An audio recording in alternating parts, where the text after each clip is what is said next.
23 বছর বয়সেই 250 কোটির সম্পদের মালিক জান্নাত। মাত্র 23 বছর বয়সেই টেলিভিশন ইন্ডাস্ট্রিতে সাড়া ফেলে দিয়েছে এক তরুণ অভিনেত্রী। অভিনয়ের জন্য তাকে প্রতি এপিসোডে পারিশ্রমিক দিতে হয় 18 লাখ টাকা, যা টিভি ইন্ডাস্ট্রির সর্বোচ্চ পারিশ্রমিক প্রাপ্ত অভিনেত্রীদের তালিকায় শীর্ষে।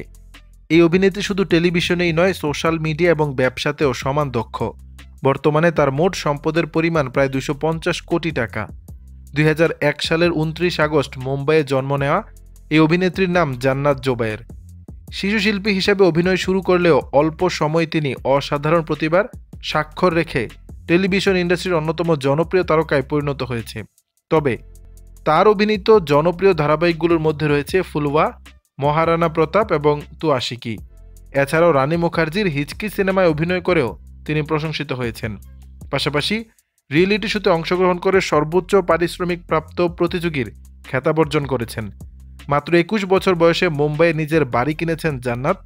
এছাড়াও নিয়মিত বিভিন্ন মিউজিক ভিডিও এবং ব্র্যান্ড প্রচারে অংশগ্রহণ করছেন।